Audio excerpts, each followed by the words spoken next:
What happened on the night in question? In 1998, at an illegal party outside of Austin, something terrible occurred. For most, it was a tragedy, fire that trapped and killed over 100 people, their bodies never to be seen again. In reality, it was something more, and rumors say vampires were involved.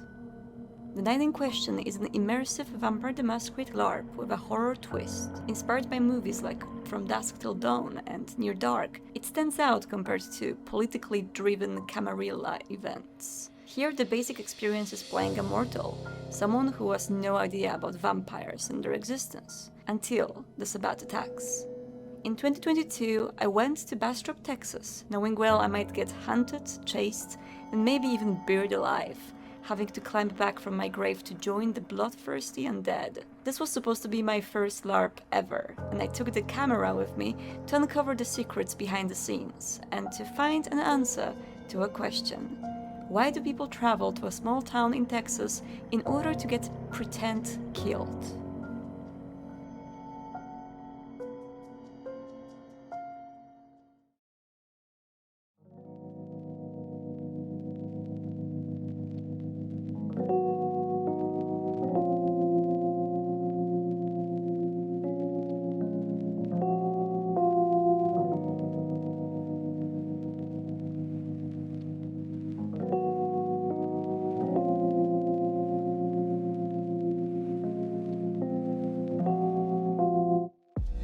Upon my arrival to Austin, I meet with Matthew Webb from Jackalope LARP Studios, who offers to show me the site, and fills me with confidence about what's awaiting me. Towards the end of the night, if people have any problems they want to hash out, you can do it in the cage, man. In the cage. In the cage. Cannot wait to fight in the cage and then get buried alive, and things will happen to me. We are heading to Cauldron's Keep, which is the concert site that we rent out for the night in question. Nice. And we are not going to die today, apparently. No, we're not dying today. Okay, in 2 days. No, dying is for Saturday. Saturday. So I still have 2 nights of living, actually. It's good. All right. The site is located about half an hour drive from Bastrop, in what looks to be the middle of nowhere. Working oil wells make rusty metal sounds as we drive past the entrance, and I'm being told not to be afraid of the screaming trees. Cicadas here have a particularly loud, weird sound that make it spooky at night for people who are not used to it. And if I'm not scared enough already, Matthew and Jonathan offer to show me the gravesite. Some Sabbath members bury their child there right after the embrace, in a horrifying showcase of survival of the fittest. This place simulates that experience, but in a very safe way. The idea is you go down in here, and then the top comes down, and you actually claw your way out of it. And there's some other stuff in here, like sound effects and stuff like that. Yeah, I highly recommend waiting for the actual. Stay in there for a few moments. You'll hear it, and there's something that's just. You recommend staying in the grave for some time in order Just to for a few feel minutes, that's yeah. Because there's something that'll play in there, and it really enhances the whole experience of, wow, I am now a member of the spot, and I've just been shoveled with it. This is the fighting pits. Yes. Yeah. Ooh, okay. This place looks kind of small, and I can imagine how it gets really crowded around in here, and people just fight inside. People are With screaming. the crowd around it, it's crazy. People get up there, they're screaming for who they want. They give in to that, primal kind of sense, and they're just fucking kill him, tear him apart. It's amazing. Die! I am mentally preparing for being inside this pit right now. As we go deeper into the site, Jackalope staff lets me in on some secrets and props that are going to be used during the night in question. Most of the attendants have no idea about these, as the props are smartly hidden in the first part of the LARP, appearing only after the vampires take over. This is an actual fountain that we pump blood through it. Amazing. Yeah. Wait, so where So it'll come out. Oh, it goes out It comes out here. here. Balancing that up there like that? I tied it before. Yes, but Peyton said it's supposed to be up, like this. But it's Oh. okay. So yeah, there we go. That's Leroy. I did, yes. Leroy. Named him Leroy. What's the personality difference among these two? Is one of them Well, more like outgoing, introverted, The difference extroverted? between them is what the vampires did to them Oh, yeah. Yeah. when they captured them. You see, this guy's got his face all tore open and wired apart. This guy had his face taken off and sewed back on upside down. Amazing. Which one would you like to be if you had to pick one fate out of these two? The other one. Okay.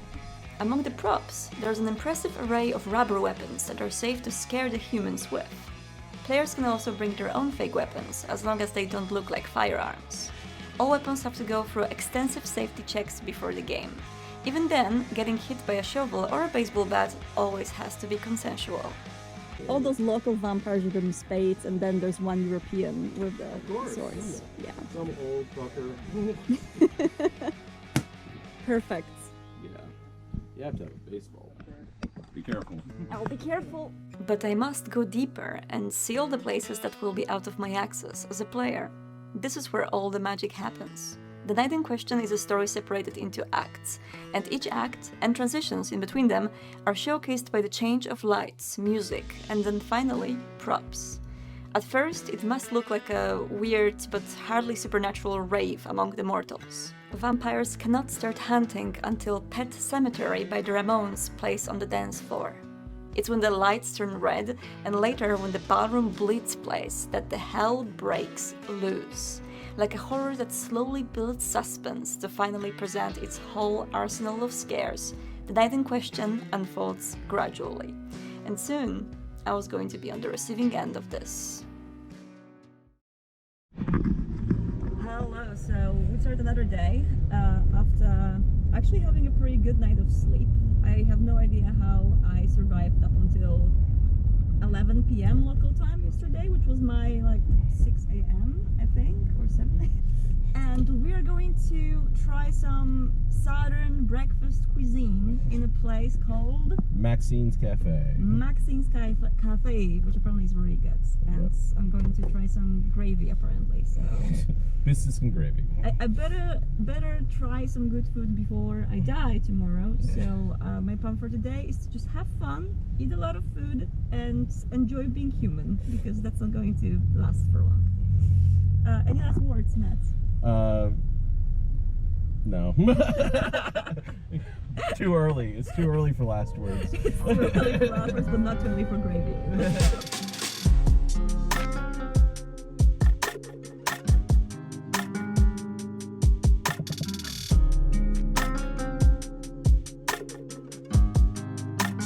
We take some time in the morning to visit the historical center of Bastrop and the Lost Pines. My plan is to taste some southern cuisine, but also to get in the mood of the town and the state I've never been to before.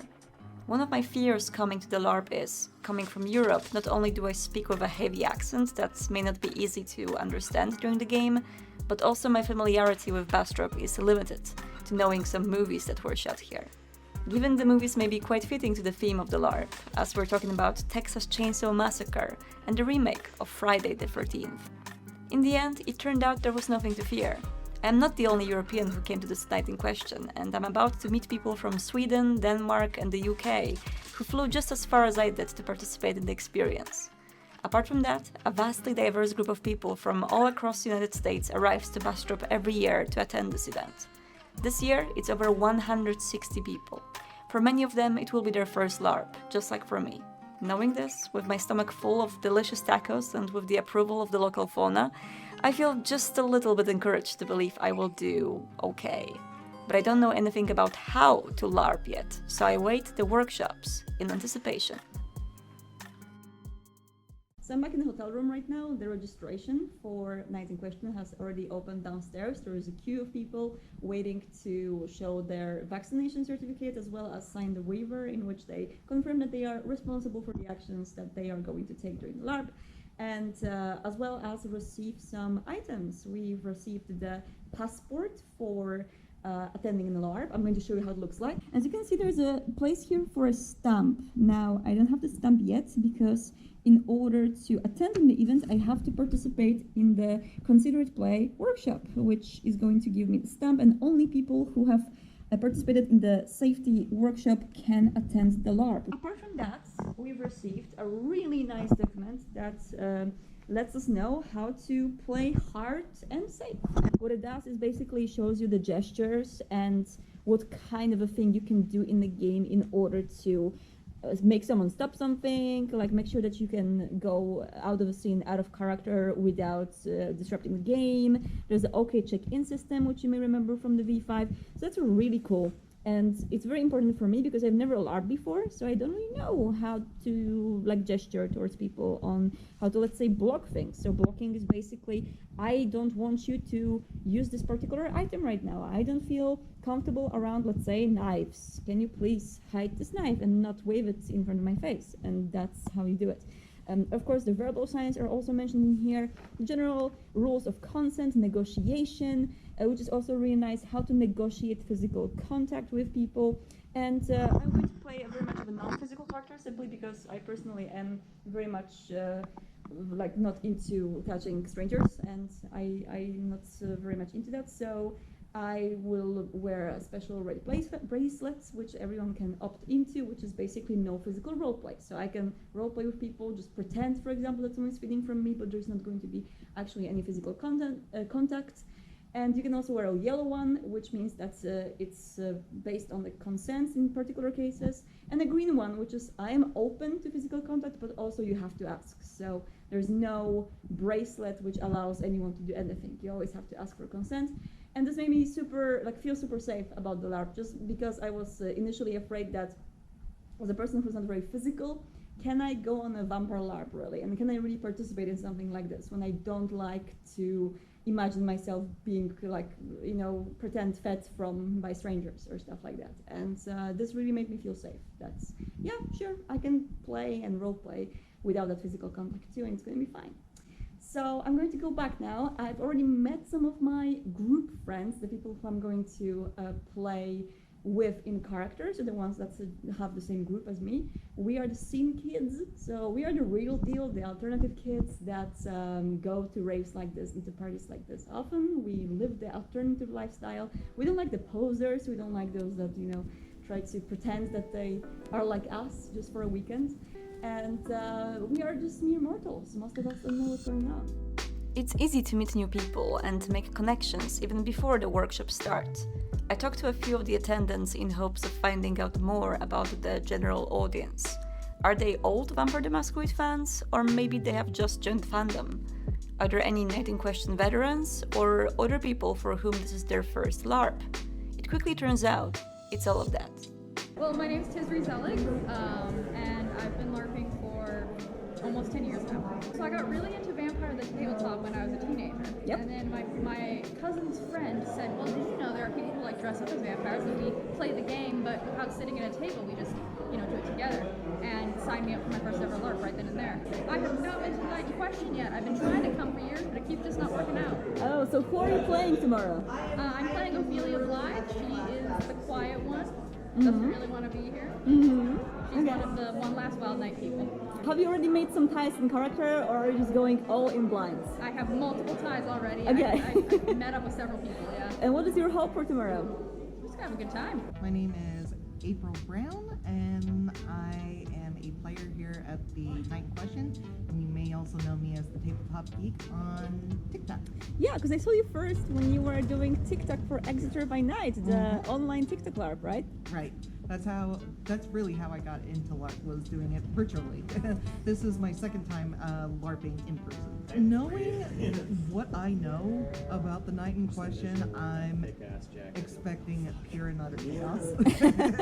But pure and utter controlled chaos. All right. And who are you playing? I'm playing Mary Margaret. Mary Margaret is a 18-year-old recent graduate high school. She is a goody little two-shoes Catholic girl, never smoked, drank, barely cusses or anything like that. So I'm excited to see what she gets into at an illegal rave in the middle of the night. We're going to be in the wrong place at the wrong time. That was actually in 2018. The words splatterpunk in terms of LARP and Sabat really was what caught my attention, and I've come every year ever since. Did it change in any way from the year one? What's the difference? Every year they make different improvements to a lot of the scenography. Like the Monomacy pit used to basically be almost like a catwalk, and now it's pretty much like a cage match. Oh yeah? Yeah, they make improvements pretty much every year, and there's little tweaks to the storylines, just basically to make sure pacing works. Yeah. Because one of the things Jackalope is really good at is listening to the players and figuring out what works and what doesn't.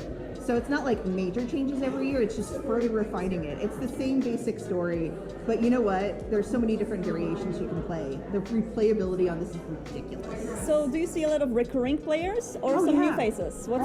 It's a good mix of recurring players and new folks. There's a lot of folks who this ends up being their first LARP. Yep. We end up joking that oh, this is your first LARP? Oh, we're gonna spoil you for pretty much any other LARP next. Yeah, it's really great. Hello, my name is Matthew Webb. I am the lead of this event, and I'm so glad that all of you could join us for the Safety, Consent, and Rules Workshop for the night in question number 4. Preceding the event, there are a few workshops organized by Jackalope that players either can or must attend. The safety workshop is obligatory, but it's also good to come one day early to attend character workshops and special workshops for vampire and bloodpack players, if you're not playing a regular human.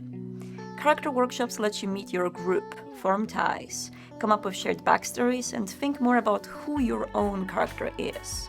Various exercises strengthen the vision of whoever you will be on the night in question, and safety workshops teach you how you can drive your character like a car on fire without getting burnt yourself. Creating an emotional environment, creating immersive experience means breaking down barriers and building trust, and that's part of what we're going to be doing in these workshops, is we're going to establish a baseline.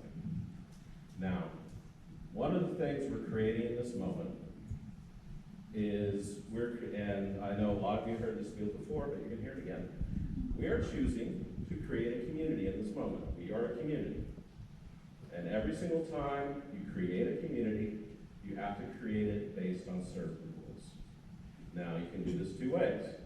You can let the rules emerge on their own, or you can decide at the very beginning that there's going to be certain things that we all agree to.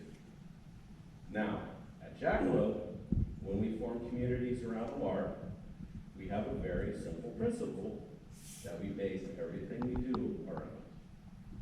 That principle is people are more important than a LARP. It also means that if someone is having a bad time, someone is not enjoying themselves, someone is having a moment, the LARP is not more important than that person having a bad time.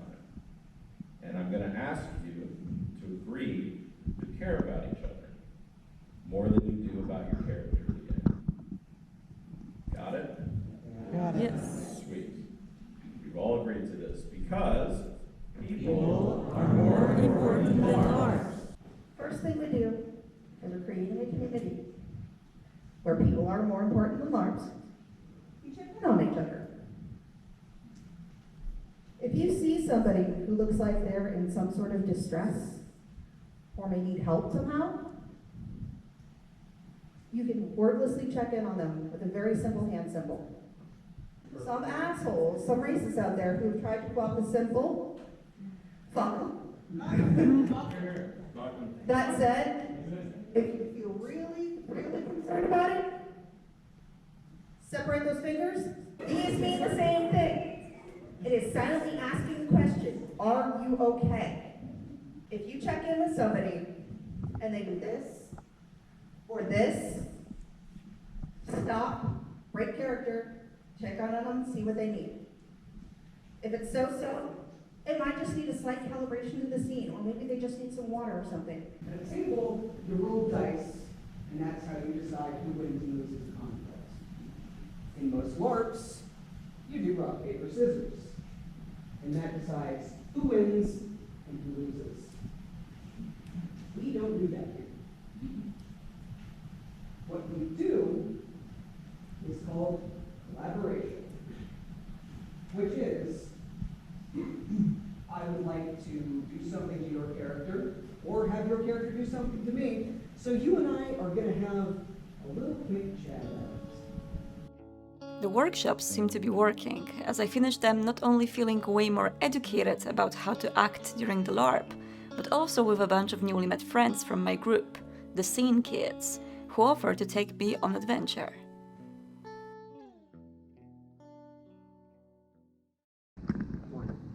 Right. So it's Saturday morning. The LARP is happening this evening, and now apparently we're going to a gas station that was featured in Texas Chainsaw Massacre, because why not? Why not get some little bit of a splatterpunk vibe before we actually die? So our car is very much on point. Not only is it black, but also it has a skeleton in there. Look at this. What's the name? Marvin. His name is Marvin. Marvin. Oh, hi, Marvin. He is Marvin, the Halloween car skeleton. I hunted for him. What is it? I went to like 2 or 3 targets. Is he going to save us if we're going to get like Texas Chainsaw Massacre in 2 minutes? Probably not.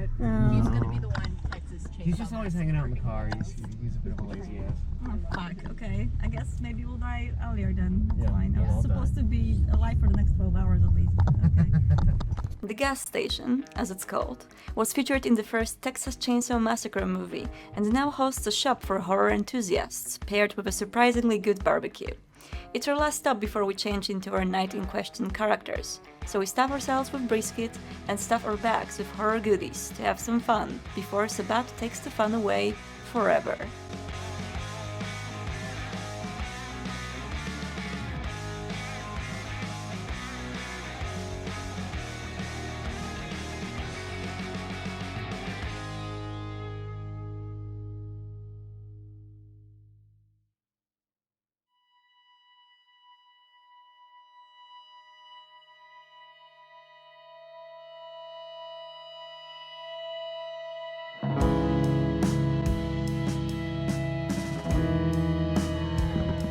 Say hi everyone, and we're going to the LARP now, which is going to start in like 40 minutes.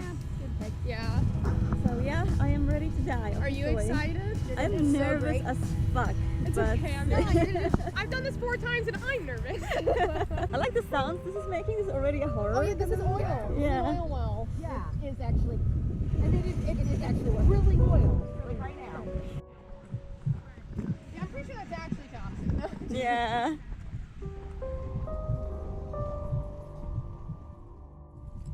And it's fun that we're still here when the sun is up. So we're going to experience the darkness slowly creeping up on us. Yeah, it'll hit. And Yeah. like you'll be doing something, next thing you know it's like dark. And you're Wow. like, when did it get dark? Oh no. Yeah, here we are. And they always update the site every year, so it's actually gotten way bigger. Like, damn. like each year it's gotten bigger and bigger and bigger. The very first year it wasn't small, but Yeah. it wasn't huge. Yeah. And they like all this here, like all this fencing, this is all new. Oh, okay. I thought I was like, okay, sorry. Oh my god.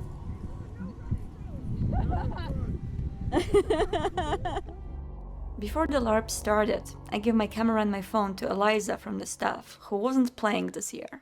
As we're technically moving back to 1998, selfies and TikToks shot during the party are not a thing, so most of us, except for the film crew roleplayers equipped with the cameras appropriate to the time, cannot record the party in any way. Eliza, however, is outside of that rule, and thanks to her, I obtained some footage from the LARP itself. This is Eliza. I'm helping out and helping Marty film. So this is during the day. This is where you get embraced and become a vampire while the sun's on. As we're prepping for the start, you can probably guess the mortals are divided into quite different groups. Scene Kids are just one of them. There are also sorority girls and fraternity boys, posers, a group of scouts who have accidentally wandered into the rave, witches, cultists, and more. You are not tied to play with your group only, and as time will prove, even the most dedicated and loving groups committed to stay together, like ours, disband very quickly when vampires get involved. The site works almost like a labyrinth, with many nooks and crannies mortals can be chased or pulled into. As I explore it, I quickly realize how easy it is to get cornered here, or have our way cut out. The feeling grows once it gets dark. You can, of course, play a very reasonable and concerned mortal who sees things getting weird. Nancy, the character I've played, had her friend's well-being in mind at all times, a prompt I was given as her main feature, so worry has quickly become my dominant feeling. You can roleplay leaving to the parking lot, attempting to leave, but all you will see there are slashed tires, and organizers quickly telling you there's nothing to worry about, as they are getting us a bus that will take us back to Austin. The bus, of course, never comes. If you haven't noticed already, red glow sticks are shining on the chests of many roleplayers. These are used to differentiate living mortals from the rest of the party. As night goes on, the glow sticks will slowly disappear. Some people will die, others will die and rise again as vampires. There will be no mortals remaining, but one. The witness, the only survivor of the party, is left alive to tell Camarilla about what has happened. The Sabbat is back. And it just so happens that the witness is one of my best friends in the game. Soon, I'm about to see them suffer through horrible tortures and even contribute to their horror myself. The acts unfold one by one. Vampires show themselves slowly at first, kidnapping carefully selected partygoers and embracing them. The red glow sticks begin to vanish, and we signal that by noticing our friends have changed. Some people come back from the dark corners wounded, not remembering what has just happened. The chaos unfolds slowly. Screams are initially heard only through the walls, muffled, distant. It's only after a ballroom blitz plays that we all start to scream and run, only to meet our fates. And what about Nancy, you ask? Well, she survives until that moment, but her death comes soon after. Failing to save her friends from harm, she gets chased, fed on, and finally embraced, almost willingly walking into her grave, as the last belief she clings to is what her future sire tells her. This will make her stronger, and finally able to protect others. She becomes a pander, caitiff, one of the rare clanless vampires on the party. She feeds on the witness, one of her best friends, and gets nicknamed Reckless, the only name her pack will call her by from now on.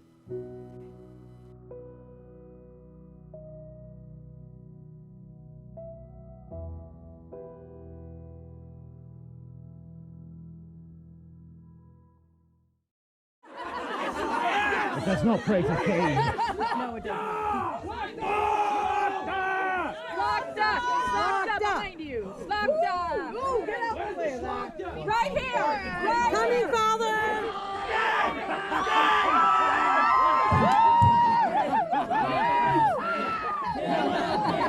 Kill the pig! Kill the pig! Kill the pig!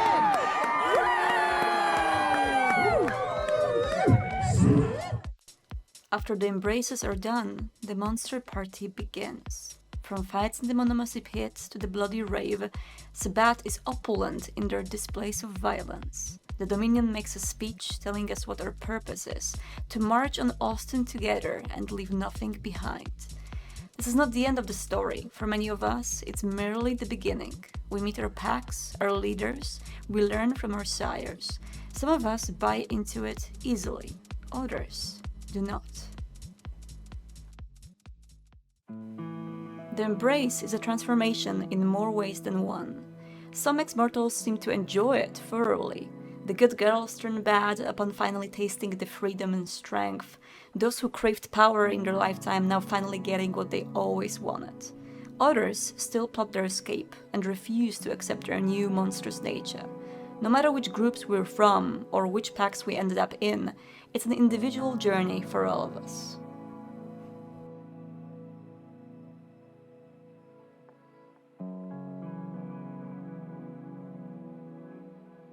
Really weird, incredible hours being awful, horrible monsters to one another.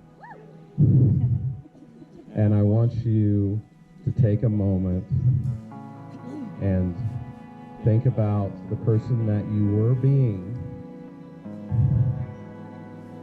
and let it go, and keep parts of what you experienced, but let go of the person that you were being. And then I want you to open your eyes, and I want you to greet next to you your new friends and the people that shared that amazing experience with you. This night represents months of work from some incredible people, including the players of this game. So give yourself a round of applause. Give the amazing crew, including the Burn crew, a round of applause. And also a big round of applause for the blood bags.